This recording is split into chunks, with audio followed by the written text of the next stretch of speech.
శ్రీకృష్ణ పరబ్రహ్మణే నమః. శ్రీమద్ భగవద్గీతలో 2వ అధ్యాయమైన సాంఖ్యయోగంలో ఈరోజు మనం 27వ శ్లోకం చెప్పుకుంటున్నామండి. 27వ శ్లోకం పలికే వాళ్ళ పేరు ఊరు. కే రాజ్యలక్ష్మి, అనంతపురం. మేడం ఓకే, సిద్ధంగా ఉన్నారా? సిద్ధంగా ఉన్నా మేడం. జాతస్య హి ధ్రువో మృత్యుః. మృత్యుః దగ్గర విసర్గ పెట్టుకోవాలండి. పెట్టుకుంటే విసర్గ పెట్టుకోండి. ధ్రువం తర్వాత రూ ఎగిరిపోయి ధృ వస్తుంది, దూకుకు రావాలి. ధ్రువం జన్మ మృతస్య చ తస్మాత్ అపరిహార్యేర్థే నత్వం శోచితుమర్హసి.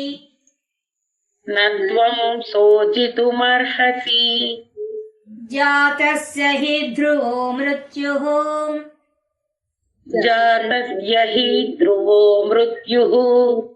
ధ్రువం జన్మ మృతస్య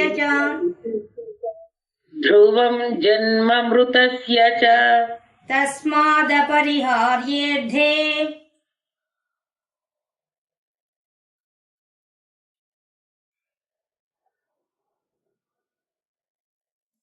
తస్మాదపరిహార్యేర్థే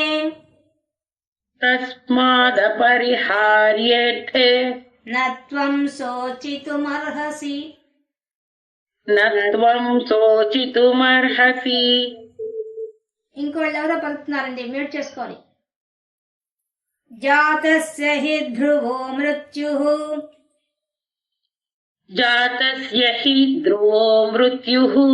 ధ్రువం జన్మ మృతస్య చ తస్మాదపరిహార్యేర్థే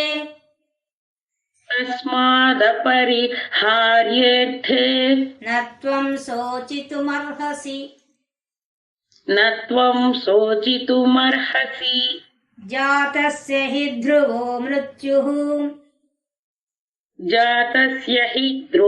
మృత్యుః. ధ్రువం జన్మ మృతస్య చ తస్మాదపరిహార్యేర్థే నత్వం శోచితుమర్హసి. జాతస్య హి ధ్రువో మృత్యుః. ధ్రువం జన్మ మృతస్య చ తస్మాదపరిహార్యేర్థే నత్వం శోచితుమర్హసి.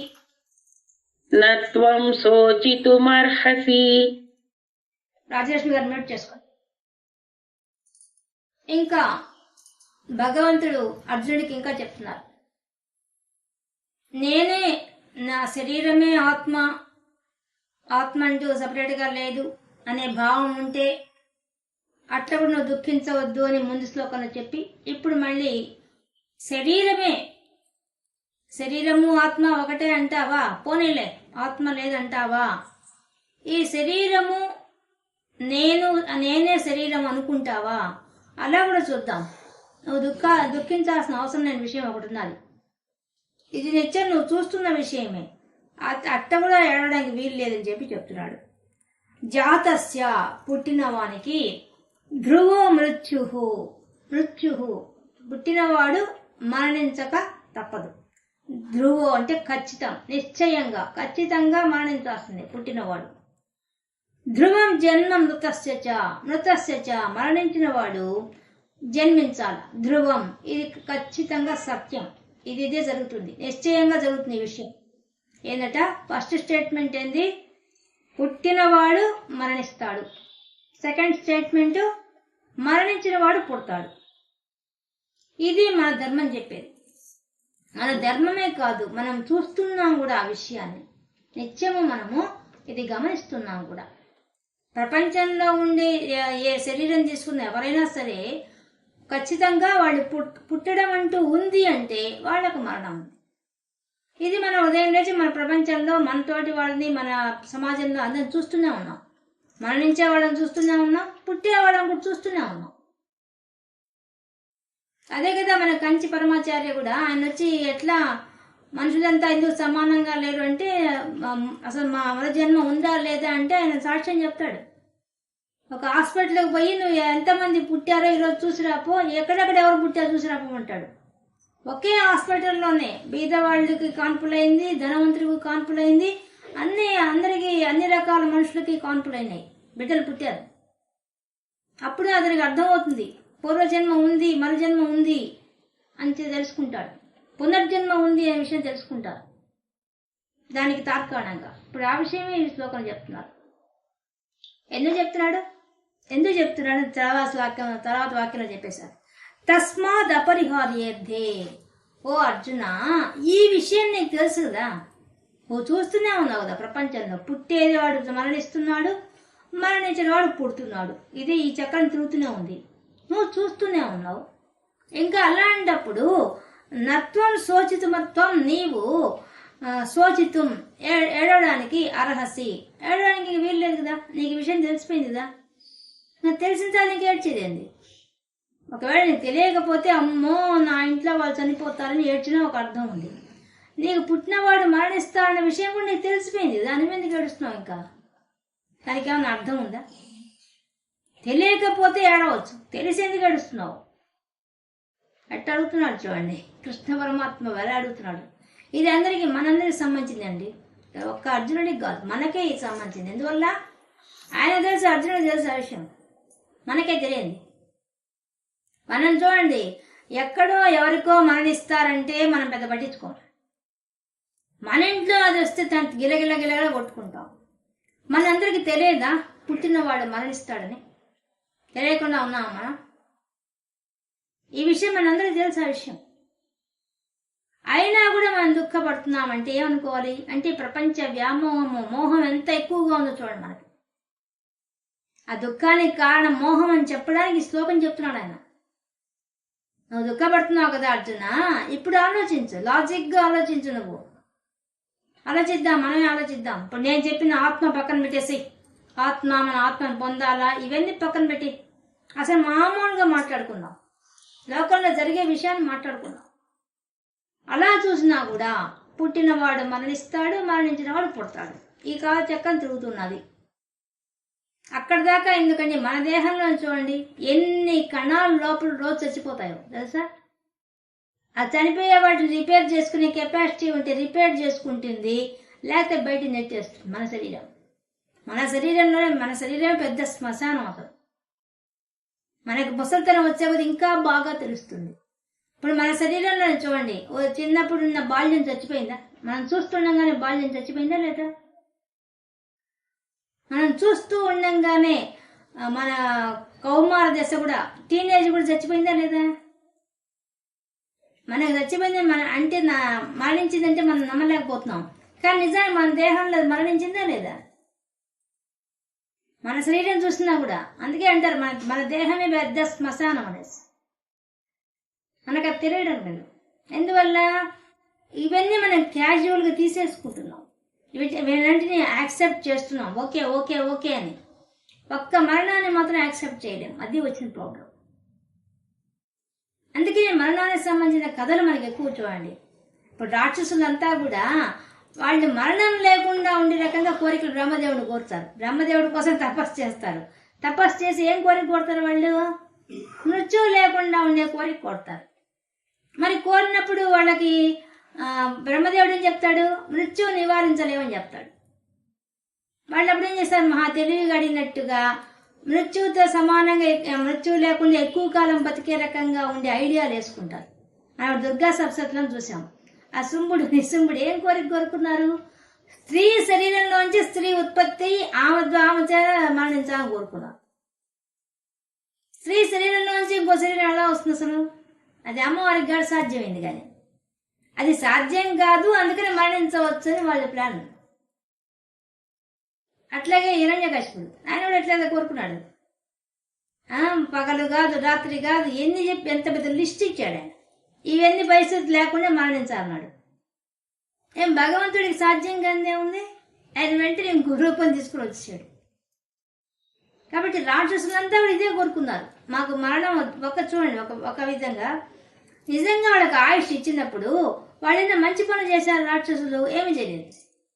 ఏమంటే వాళ్ళకు ఒక ధైర్యం వచ్చేసింది, మేమేమి చేసినా మా శరీరం మరణించదు ఆ నమ్మకం.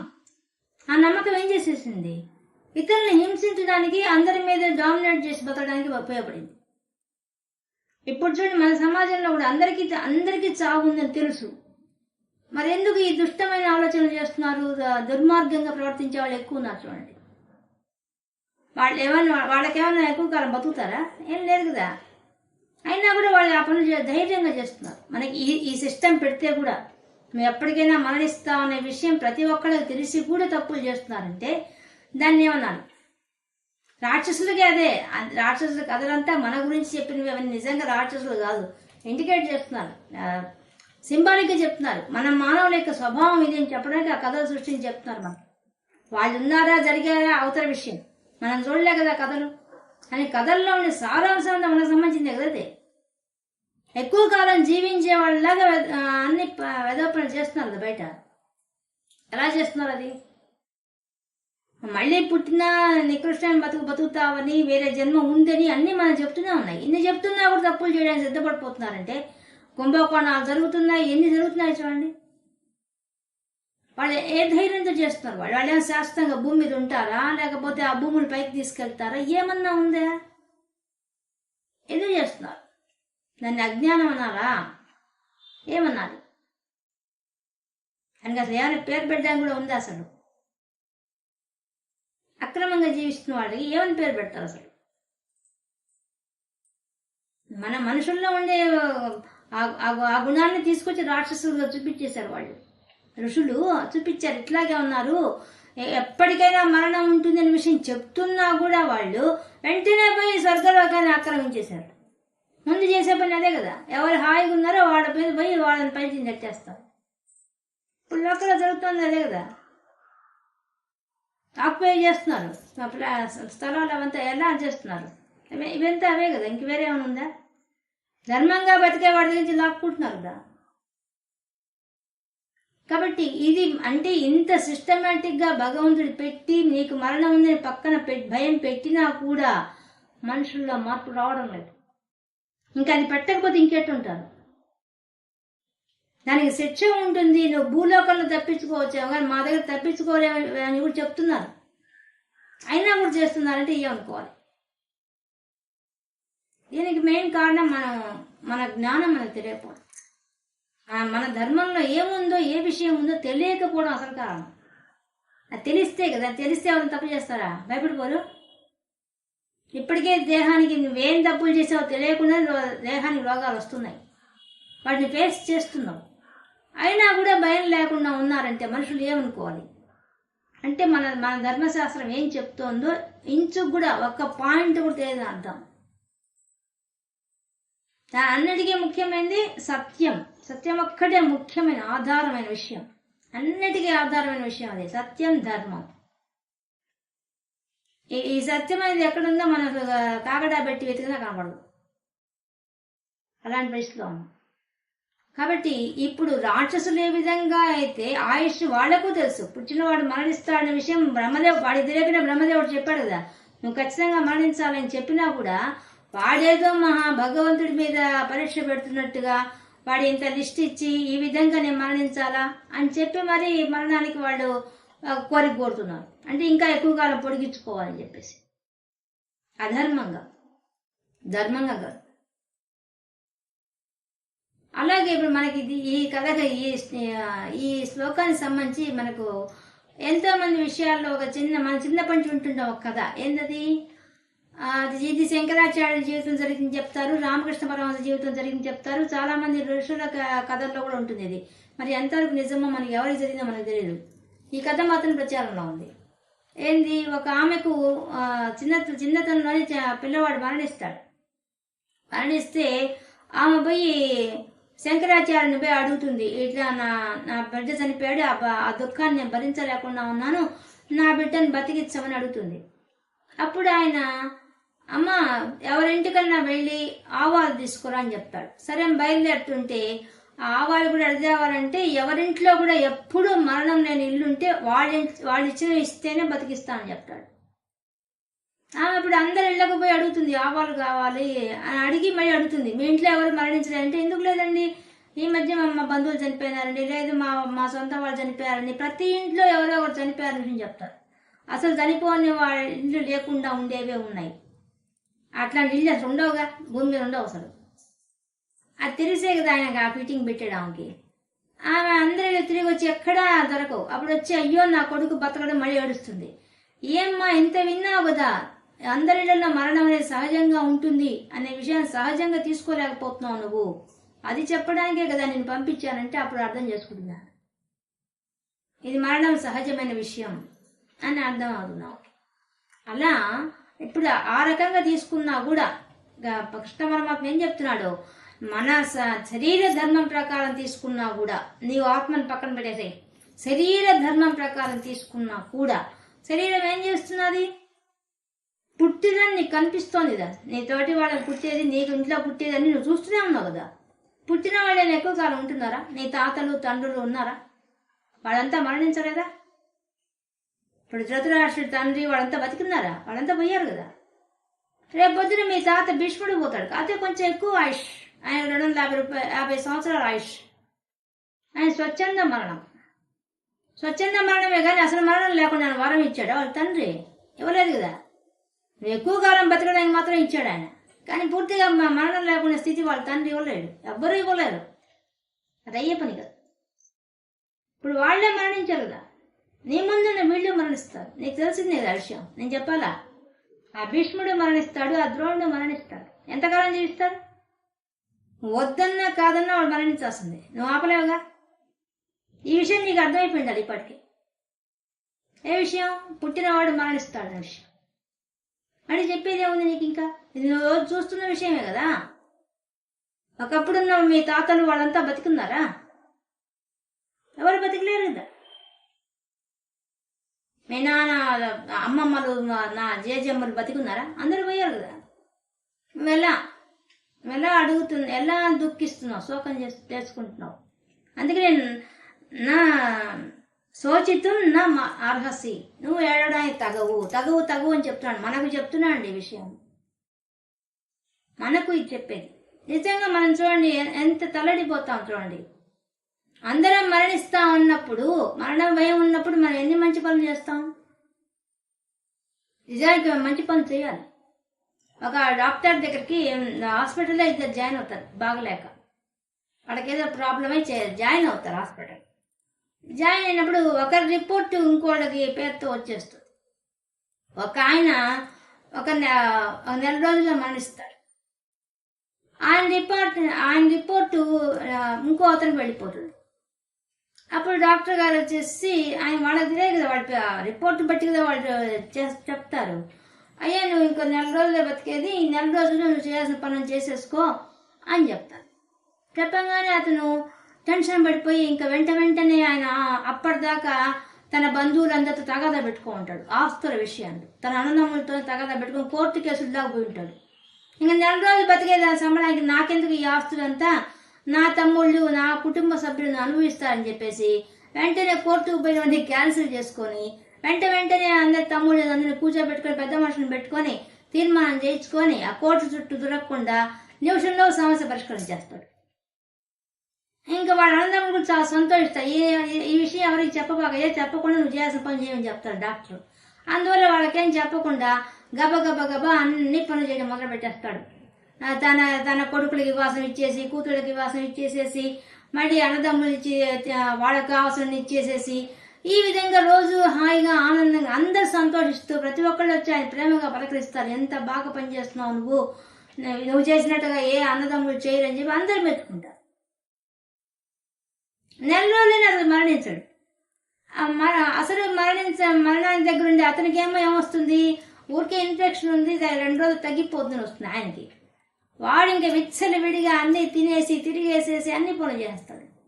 ఇంకా వాడు ఇంకా 2-3 రోజుల్లో పోవాల్సింది పక్కన రోజుకే మరణిస్తాడు వాడు. ఇప్పుడు చూడండి, అంటే మరణ భయం ఉన్న వాడి యొక్క జీవితం ఎలా ఉంటుంది, ఆ భయం లేని వాడి జీవితం ఎలా ఉంటుంది. భయం ఉన్నవాడు ఏం చేస్తాడు, మంచి పనులు గబగబా చేస్తాడు. ఎక్కడెక్కడ మంచి పనులు ఉన్నాయా అవన్నీ ఎంత తొందరగా అయిపిద్దామనే జాసలో ఉంటాడు. ఎందుకంటే తెలుస్తూనే మృత్యు జరుగుకుంటూ వస్తున్నాయి. అలా లేనివాడు ఏం చేస్తాడు, స్వేచ్ఛగా జీవిస్తాడు, ఏం పట్టించుకోడు. అదే మనకి ఇప్పుడు ఈ భగవద్గీతలో ఉండే ఈ జ్ఞానం తెలియనందువల్లనే మన వాళ్ళంతా ఇన్ని తప్పులు చేస్తాం అనిపిస్తుంది. అయితే ఎందుకు చేస్తారు? మరణిస్తామని తెలిస్తే ఇంకోటి తిట్టడానికి నోరు వస్తుందా? ఒకళ్ళని ఒక మాట అని హర్ట్ చేయాలనిపించదు. ఎందువల్ల నేనే ఉంటాను ఇంకా భూమి మీద, ఉన్న 2 రోజులు అందరితో మర్యాదగా మాట్లాడి వెళ్ళిపోదాం అనిపిస్తుంది. అంతే కదా, సహజం కదా అది.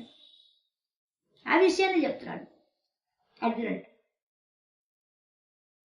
ఏం చెప్తున్నాడు, జాతస్య హిద్రువో మృత్యు మరణం ఎప్పుడు వస్తుంది, ధ్రువ ఖచ్చితంగా నిశ్చయాత్మకంగా చెప్తాడు. నువ్వు పుట్టావంటే నీ పక్కనే మరణం, నువ్వు పుట్టిన డేట్ ఉందంటే మరణించే డేట్ కూడా ఖచ్చితంగా ఉంది. వాళ్ళకి రాసేసే కదా పంపిస్తారు, పలానప్పుడు పుట్టాడు, పలానా సమయంలో. నువ్వు ఎన్ని సిజరీన్ ఆపరేషన్ల కోసంగా నువ్వు ఎంత ముహూర్తం పెట్టుకున్నా భగవంతుడు అనుకునే టైంకే పుడతాం. మనం అనుకుంటాం మనం పెట్టుకున్న ముహూర్తం అలా పుడతా అని ఏముండదు, అక్కడ నిర్ణయించినట్టే పుడతారు. ఆ టైము ఆ సెకండ్స్తో సహా వాళ్ళకి నోటాడు. భగవంతుడు పెట్టిన టైంకే పుడతాం, అలాగే వాళ్ళు పెట్టిన టైంకే మరణిస్తాం ఖచ్చితం. కాబట్టి జాతస్య హిధ్రువో ఖచ్చితంగా మరణిస్తావు. మృత్యు అంటే ఖచ్చితంగా పుట్టిన వాడికి ఉంటుంది. ధ్రువం ఖచ్చితంగా, జన్మ మృతస్య చ మరణించిన వాడికి పుట్టుక ఉంటుంది. ఇది ఖచ్చితంగా ఉంటుంది. ఇది మనకు కూడా తెలుస్తుంది. చూడండి, అసలు మన జీన్స్ ప్రకారం చెప్పేది ఏంటంటే, మనలో ఉండే డిఎన్ఏ ప్రకారం చెప్పేది ఏంటంటే 14 తరాల వాళ్ళ యొక్క హిస్టరీ అంతా మన డిఎన్ఏలో ఉంటుంది, మన దాంట్లో. అందుకనే మనకు మన బంధువుల యొక్క పోలికలు, మళ్ళీ వాళ్ళకుండే నైపుణ్యాలు మనకంతా వస్తుంటాయి. అలా ఎలా వస్తాయి? ఇప్పుడు ఎప్పుడు ఎవరు ఏ కళ నేర్చుకుని వాళ్ళు ఉన్నట్లు ఒక కళలో చాలా గొప్పవాళ్ళు అయిపోతారు. వాళ్ళు ఉన్నట్టుండి అది ఎలా అవుతారు అంటే, వాళ్ళ వంశంలో 14 తరాల్లో ఎవరో ఒకడు అంత ఆ కళలో వాడు గొప్పవాడు ఉంటాడు. అందువల్ల ఆ కళ వల్ల వాడు గొప్పవాడు అవుతాడు. అలా జీన్స్ ప్రకారం వస్తున్నది. మనకు ఆ విషయం మనకే తెలుస్తుంది. ఇప్పుడు మన సైంటిస్టుడు కనుక్కున్నారు ఆ విషయాన్ని. ఇప్పుడు దొంగలు పట్టుకోవడానికి ఎవరన్నా ఖచ్చితంగా ఎవరికి పుట్టారని కనుక్కోవడానికి మన పోలీస్ డిపార్ట్మెంట్ కూడా ఏం చేస్తుంది, డిఎన్ఏ టెస్ట్ చేస్తుంది. ఎందుకు చేస్తుంది? దాంట్లో 14 తరాల వాళ్ళ యొక్క ఇదంతా ఉంటుంది.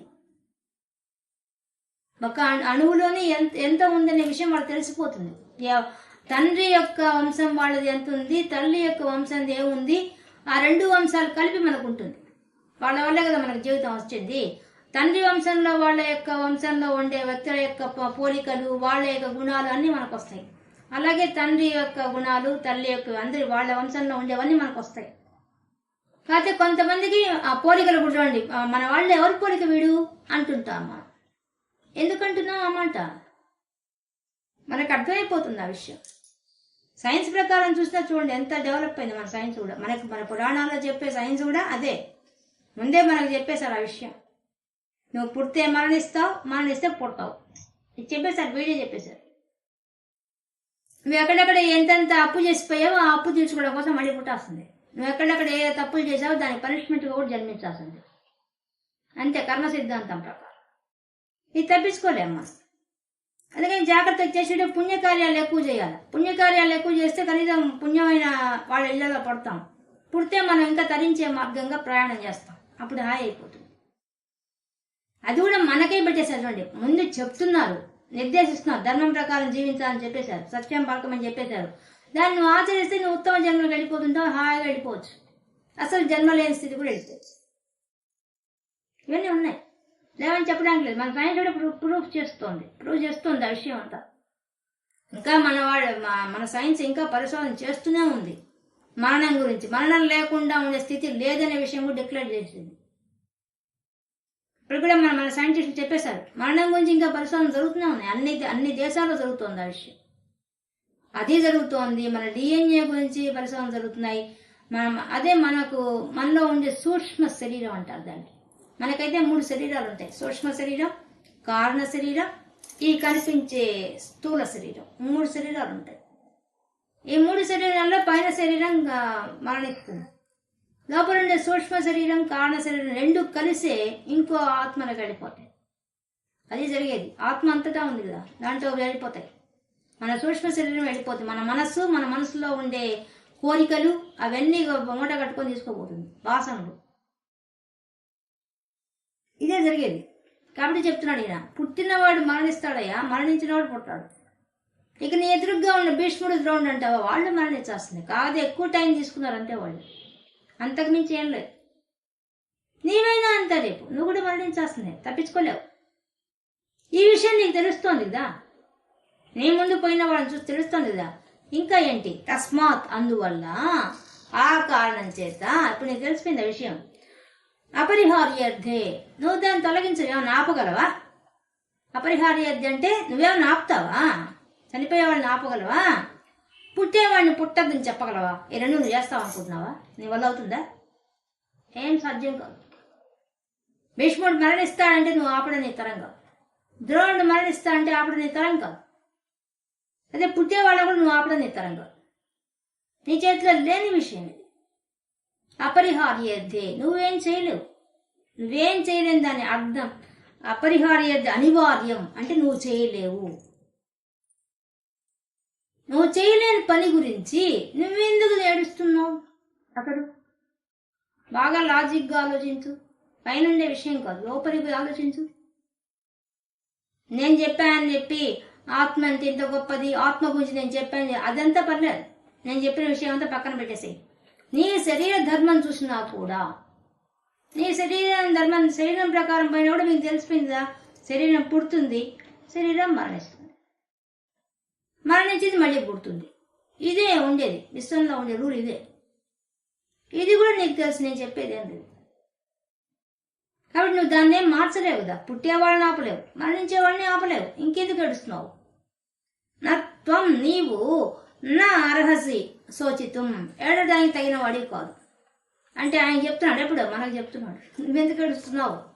మన జీవితంలో చూడండి, మనం చాలా వాటికి ఏడుస్తుంటాం. ఏడ్చేదేంది? కొంతమంది మరీ ఓవర్ థింక్ చేసి ఆత్మహత్యలు, ఈ శరీరం పోతే ఇంకా బాధలు పోతాయి అనుకుంటారు. కానీ అవి త్రిపులు అవుతాయి వాళ్ళకి. ఎందువల్ల? ఈ జన్మ తప్పించుకుంటే వచ్చే జన్మకు రెడీ వాళ్ళకి, అక్కడ తప్పించుకోలేదు. ఎన్ని జన్మలు అని చెప్పి శరీరాన్ని హత్య చేస్తారు. నువ్వు ఎన్ని జన్మలు హత్య చేసుకుంటే అంతకంత జన్మలు పెరిగిపోతూనే ఉంటాయి, తగ్గేది ఏం లేదు, ఇంకా పెరిగిపోతాయి. అదేదో ఇప్పుడు రమణ మహర్షికి ఆదిశంకరాచార్యుడు తెలియకనా? వివేకానందుడు తెలియదే ఈ విషయం. వాళ్ళ ఒంటి మీద శరీరంలో రోగాలు వస్తే వాళ్ళు హాయిగా అనుభవించారు. ఎందుకు? ఈ కర్మ ఇక్కడికి అయిపోతుంది, ఇక జన్మ ఉండదు అని వాళ్ళు నిర్ణయించుకున్నారు. కానీ మన పిల్లకాయలంతా చిన్న వాటికి టెన్షన్ పడిపోయేసేసి శరీరాన్ని హత్య చేస్తున్నారు. అది ఆత్మహత్య అనుకుంటా. ఆత్మను చంపలేదు ఎవరు. ఆత్మహత్య కాదు అది. ఆత్మహత్య అయితే ఇంకేమీ మళ్ళీ జన్మ ఉండదుగా. ఆ స్థితి లేదు. శరీరాన్ని మాత్రమే చంపుతున్నారు వాళ్ళు.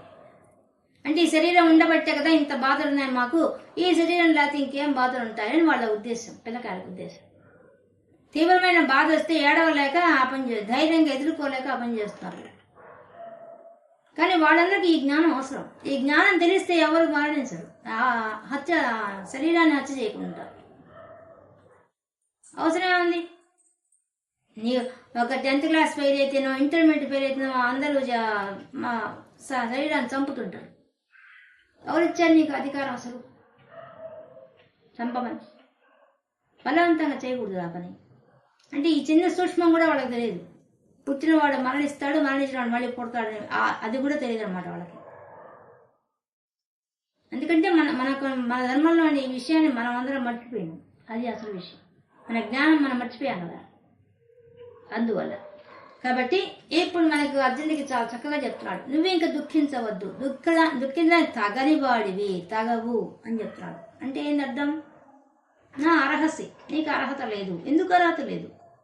నువ్వు ఆనంద స్వరూపుడివయ్యా, నువ్వు ఏడ్చేది ఏందయ్యా బాబు? నీకు జన్మ ఇచ్చిందే నువ్వు ఆనందంగా జీవించాలి. నువ్వు నీ స్వర్గాన్ని నువ్వు నిర్మించి నీ చుట్టూ ఉన్న వాళ్ళ స్వర్గ సుఖాన్ని అని చెప్పిస్తే నువ్వు దాన్ని కాలుతో తన్ని నేను ఏడుస్తూ కూర్చుంటా అంటే ఎవరేం చేస్తారు? ఇంకా ప్రతి మనిషికి ఇచ్చిన జీవితాన్ని ఆనందంగా గడపని ఇచ్చాడు ఆయన. ప్రపంచంలో ఉండే విషయాలతో నువ్వు హాయిగా సుఖంగా జీవిస్తూ నువ్వు ఆనందంగా ఉండి ఇంకా అందరినీ ఆనంద పెట్టమని చెప్పి పంపించారు మనల్ని. కానీ మనం అది తప్పించి ప్రపంచ విషయాల్లో ఉండే మోహంలో పడిపోయి శోకం తెచ్చుకొని ఏడుస్తున్నాం. నిజానికి అర్జునుడికి దేహానికి బాగా బలం ఉంది, యుద్ధం చేసే కెపాసిటీ ఉంది, విచక్షణ జ్ఞానం ఉంది, ఇంత ఉండి ఆయన ఏడ్చాడు. ఇక మనలాంటి వాళ్ళ సాధారణమైన వ్యక్తులు మనకు అసలు ఈ జ్ఞానం కాదు, ఏ జ్ఞానం శారీరకమైన శ్రమ చేయలేరు, మానసికమైన శ్రమ చేయలేరు, ఏది చేయలేరు. ఇంకా వాళ్ళనేమనుకుంటాం మనమంతా ఎంత అధోస్థితిలో ఉన్నామో అసలు చెప్పలేము. మనకు ఈ పాఠం ఇది చాలా అవసరం. ఈ శ్లోకం చాలా ఇంపార్టెంట్, మనకందరికి కావాల్సిన విషయం. ఈ చిన్న సూక్ష్మం తెలిస్తే ఈ తెలిసిన వాడు ఎవరిని ఇంకోటి నడిపిస్తాడా, వాడు ఏడుస్తాడా? రెండూ జరగవు, రెండిటికి ఛాన్సే లేదు. ఇది తెలియని అందరే దుఃఖిస్తున్నారు అన్నమాట. ఈ విషయాన్ని మనకు స్పష్టంగా భగవంతుడు ఈ శ్లోకం ద్వారా మనకి తెలియజేస్తున్నారు. జాతస్య హి ధ్రువో మృత్యుః, జాతస్య పుట్టినవాడు, ధ్రువో మృత్యుః ధ్రువం నిశ్చయంగా, మృత్యువు పొందుతాడు. ధ్రువం జన్మ మృతస్య చ మరణించిన వాడు జన్మ మళ్ళీ జన్మ ధ్రువం ఎత్తాడు. తస్మాత్ అందువల్ల అపరిహార్యర్థే ఈ కార్యక్రమాన్ని ఆపలేని దీని గురించి త్వం నీవు శోచితం దుఃఖించడం నా అర్హసి నీకు తగిన వాడేవి కాదు అనే విషయాన్ని స్పష్టంగా చెప్పేశాడు భగవంతుడు అర్జునుడికి. అర్జునుడికి కాదు, అర్జునుడి నెపంతో మనకు అందరికీ చెప్పేశాడు ఈ శ్లోకం ద్వారా. ఇది సాంఖ్యయోగంలో మనం ఈరోజు 27వ శ్లోకాన్ని పూర్తి చేసుకున్నాం.